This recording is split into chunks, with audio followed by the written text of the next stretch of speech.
Good morning അലഫി, നമസ്കാരം. എല്ലാവർക്കും ദൈവത്തിൻ്റെ രക്ഷയും സമാധാനവും ഉണ്ടാവട്ടെ എന്ന് പ്രാർത്ഥിക്കാം. Thank you so much. Welcome to orange apple motivational mods. See, ഒരു സൈക്കോളജി ഓഫ് ലിവിങ്ങിൽ ഫോസ്റ്ററിങ് എ ഡെവലപ്ഡ് പേഴ്സണാലിറ്റി എന്നൊരു സീരീസിലാണ് നമ്മളുള്ളത്. ഇപ്പോൾ ഇവിടെ ഈ വർഷം സ്റ്റാർട്ട് ചെയ്യപ്പോൾ നമ്മൾ ഫോക്കസിനെ കുറിച്ച് മാത്രമാണ് സംസാരിച്ചത്. സി, ഒരു വ്യക്തി ഡെവലപ്പ് ചെയ്യപ്പെടുന്നത് ഫോസ്റ്ററിങ് എ ഡെവലപ്ഡ് പേഴ്സണാലിറ്റി എന്ന ഏരിയയും ഫോക്കസുമായിട്ട് കണക്ട് ചെയ്യുമ്പോൾ ഒരു ഇൻഡിവിജ്വലിൻ്റെ ഏതൊക്കെ ഭാഗത്താണ് ഡെവലപ്ഡ് പേഴ്സണാലിറ്റി ആയിട്ട് ഫോസ്റ്റർ ചെയ്യാൻ വേണ്ടിയിട്ട് നമ്മൾ ഇംപ്ലൈ ചെയ്യേണ്ട വളരെ പ്രധാനപ്പെട്ട ചില ബേസിക് ഏരിയകൾ, അതായത് എവിടെയാണ് നമ്മൾ ഫോക്കസ് കൊടുക്കേണ്ടത്, അവിടെ ഫോക്കസ് കൊടുത്തിട്ടില്ലെങ്കിൽ എന്തൊക്കെ ഉണ്ടാവും എന്നുള്ള ചില കാര്യങ്ങൾ നമുക്കിന്ന് സംസാരിക്കാം. സി,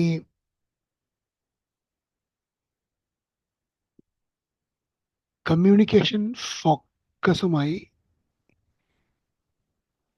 അല്ലെങ്കിൽ ഫോക്കസ് ചെയ്യേണ്ട ഏറ്റവും പ്രധാനപ്പെട്ട ഒരു ഏരിയ കമ്മ്യൂണിക്കേഷനാണ്. ഇന്നലെ നമ്മൾ പറഞ്ഞ പോലെ ആറ്റിറ്റ്യൂഡുണ്ട്, രണ്ട് സൂപ്പർ സോഫ്റ്റ് സ്കില്ലുകളാണ്. പിന്നെ ഹെൽത്ത് ആൻഡ് ബ്യൂട്ടി, അത് ഫോക്കസ് ചെയ്യേണ്ട ഏരിയയാണ് ഒരു ഇൻഡിവിജ്വൽ.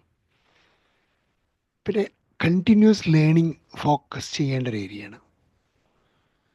മറ്റൊന്ന് philosophy or policy fine tune ചെയ്യൽ, അതിനകത്ത് ഫോക്കസ് ചെയ്യേണ്ടതുണ്ട്.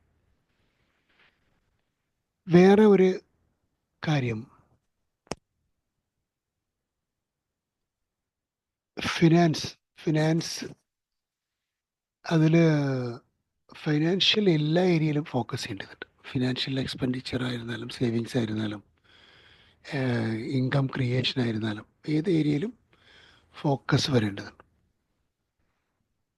അപ്പോൾ ഫോക്കസ് എന്ന് പറയുമ്പോൾ തീരെ ശ്രദ്ധിക്കാതെ യോഗ കാര്യങ്ങളൊന്നും ചെയ്യാൻ പറ്റില്ല. കഴിഞ്ഞ ദിവസം ഒരു പെൺകുട്ടി കൗൺസിലിംഗ് എന്നുള്ളതിൻ്റെ ഭാഗമായിട്ട് കംപ്ലൈൻറ്റ് പറഞ്ഞത് ഒരു കേസ് സ്റ്റഡി ആയിട്ട് ഞാൻ നിങ്ങളോട് പറയാം. ആ കുട്ടി ഫിലോസഫിക്കലി പോളിസി ഓറിയൻറ്റഡ് ആയിട്ട് ആ കുട്ടി കല്യാണത്തിന് തൻ്റെ അച്ഛൻ്റെ അടുത്ത് സമ്മതിച്ച് കല്യാണമൊക്കെ കഴിഞ്ഞു. കുറച്ച് മുന്നോട്ട് പോയ സമയത്ത് ആ കുട്ടി റേസ് ചെയ്ത ഒരു കംപ്ലൈൻറ്റ്, തൻ്റെ ഭർത്താവിനെ കുറിച്ച് റേസ് ചെയ്ത ഒരു കംപ്ലൈൻ്റാണ്. ആ മനുഷ്യന് വിചാരിച്ച രൂപത്തിലുള്ള ഒരു ഫിസിക് മെയിൻറ്റെയിൻ ചെയ്യുന്നതിൽ താല്പര്യമില്ല. അതായത് ഈ കുട്ടിക്ക് ബ്യൂട്ടിയോട് ഇഷ്ടമുണ്ടായത് കൊണ്ടോ ഫിസിക്കിനോട് ഇഷ്ടമുണ്ടായത് കൊണ്ടോ അല്ല, മറിച്ച് is it not a responsibility, അതൊരു ഉത്തരവാദിത്തമല്ലേ തൻ്റെ ഭാര്യയുടെ അടുത്ത് തൻ്റെ ഒരു മിനിമം സൗന്ദര്യവും ആരോഗ്യമൊക്കെ മെയിൻറ്റെയിൻ ചെയ്യേണ്ടതില്ലേ? അതൊരു കുടുംബ ജീവിതവുമായി ബന്ധപ്പെട്ട് റെസ്പോൺസിബിലിറ്റിയിൽ വരില്ലേ എന്നുള്ളൊരു ചോദ്യം തീർച്ചയായിട്ടും ഉണ്ട്. ഇണകൾ പരസ്പരം അങ്ങോട്ടും ഇങ്ങോട്ടും ആകർഷിക്കാൻ ചെയ്യേണ്ട ബേസിക് ആയിട്ടുള്ള ഫിലോസഫിക്കൽ ആയിട്ടുള്ള സപ്പോർട്ടിങ്ങും റൂൾസിലും ഗൈഡൻസിലും ഒക്കെ ഇത് വരുന്നുണ്ട്. അപ്പം അതുകൊണ്ട് തന്നെ ഒരു അൺഅട്രാക്റ്റീവ് ആയിട്ടുള്ള ഒരു ഫിസിക്കൽ ബോഡിയോ അല്ലെങ്കിൽ ബ്യൂട്ടിയോ ഒന്നും മെയിൻറ്റെയിൻ ചെയ്യുന്നത് അത്ര റെസ്പോൺസിബിൾ ആയിട്ടുള്ള ഒരു ക്വാളിറ്റിയല്ല. അപ്പോൾ അട്രാക്റ്റീവായ രൂപത്തിൽ തൻ്റെ ശാരീരിക പ്രകൃതവും സൗന്ദര്യവും ഒക്കെ സൂക്ഷിക്കേണ്ടത് ഭാര്യാഭർത്താക്കന്മാർ എന്നുള്ള നിലക്ക് അങ്ങോട്ടും ഇങ്ങോട്ടും വലിയ ഒരു റെസ്പോൺസിബിൾ ഏരിയയാണ്. C, it is A daily process. നമ്മൾ ഇന്നലെ ചില കാര്യങ്ങൾ പറഞ്ഞതുപോലെ തന്നെ അത് ഡെയിലി ഉണ്ടാവേണ്ട പ്രോസസ്സുകളാണ്. അതിൻ്റെ ഫോക്കസ് ഡെയിലി ഇന്നെനിക്ക് പറ്റില്ല, നാളെ പറ്റില്ല, ഇനി അടുത്ത ആഴ്ച നോക്കാം എന്നുള്ള രൂപത്തിലല്ല. There are certain things we should focus in a daily basis, ദിനേന എന്നോണം നിത്യജീവിതത്തിൽ കൃത്യമായി ഫോക്കസ് ചെയ്യേണ്ട ചില ബേസിക് ഏരിയകളാണ് ഇത്തരം കാര്യങ്ങൾ.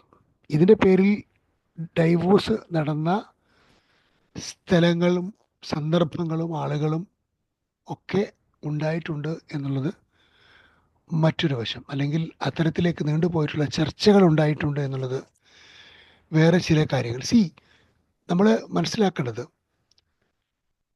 ഇത് ഞാൻ ഇങ്ങനെയാണ്, എനിക്കിങ്ങനെ പറ്റൂ, എന്നെക്കൊണ്ട് കഴിയില്ല, എൻ്റെ ഒരു ശൈലി ഇതാണ്, ഇതൊക്കെ വേണമെങ്കിൽ മതി എന്നുള്ള, നേരത്തെ നമ്മളത് സൂചിപ്പിച്ചിട്ടുള്ളതാണ്, ഒരു ടൈപ്പ് ഓഫ് അരഗൻസി അല്ലെങ്കിൽ അഹങ്കാരത്തിൻ്റെ പ്രയോഗത്തിന് യാതൊരു പ്രസക്തിയുമില്ലാത്ത സ്ഥലമാണ് ഈ ഹസ്ബൻഡ് ആൻഡ് വൈഫ് റിലേഷൻഷിപ്പുമായി ബന്ധപ്പെട്ട ഏരിയ.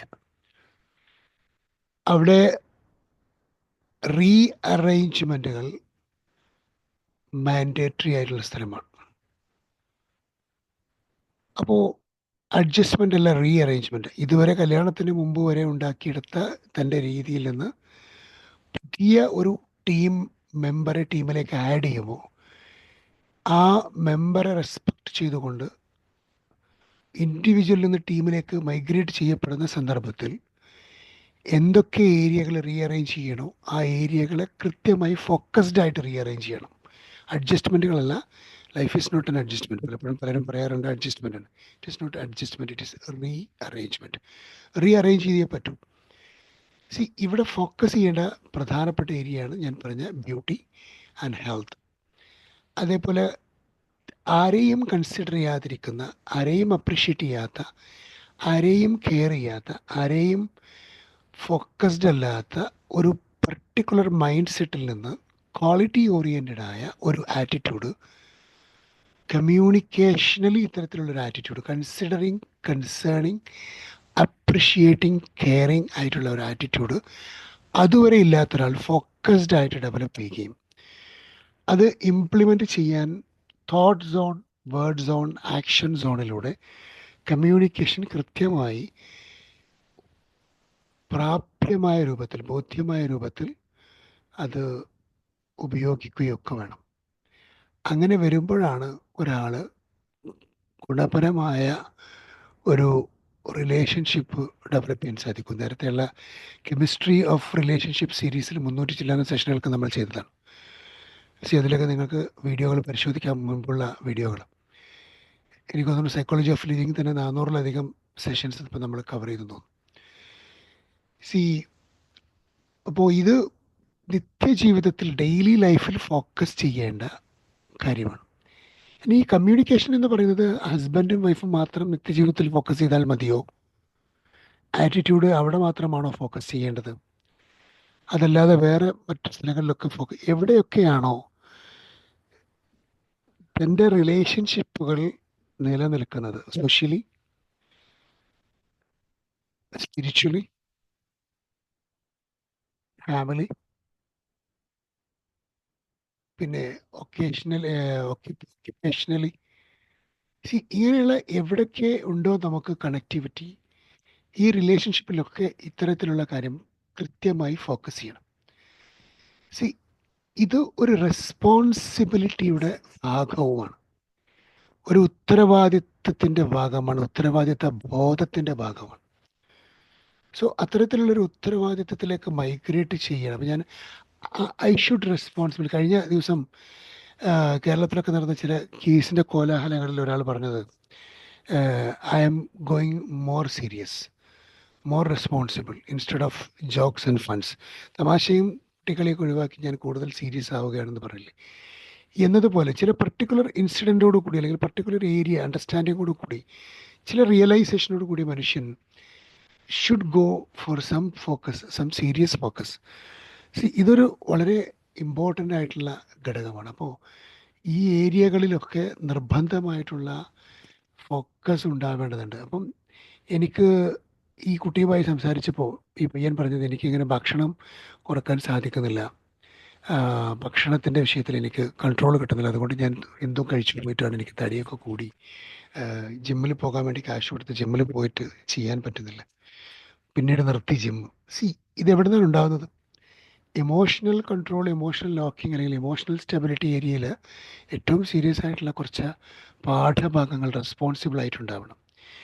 ഞാൻ എന്ത്, എവിടെ, ആരോട്, ആർക്ക് വേണ്ടി, എങ്ങനെ, എപ്പോഴൊക്കെ ചെയ്യണമെന്നുള്ളത് റെസ്പോൺസിബിലിറ്റിയുടെ പാർട്ടാണ്.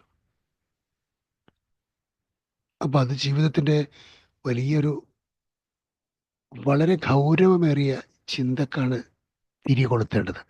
സോ അങ്ങനെ ചെയ്യാൻ സാധിക്കുവാണെങ്കിൽ വലിയൊരു ഗ്രോത്ത്, ഫോസ്റ്ററിങ് എ ഡെവലപ്ഡ് പേഴ്സണാലിറ്റിയിൽ ഫോക്കസിനുള്ള പങ്ക് ഒരിക്കലും പറഞ്ഞറിയിക്കാൻ പറ്റുന്ന അത്ര ഏറെ വലിയ ഒരു പങ്ക് ഫോക്കസിനോടൊരു വ്യക്തി വളർന്നു വരുന്ന സാഹചര്യത്തിൽ ഫോക്കസിന് വലിയ പങ്കുണ്ട് എന്നുള്ളതാണ് നമ്മൾ മനസ്സിലാക്കേണ്ടത്.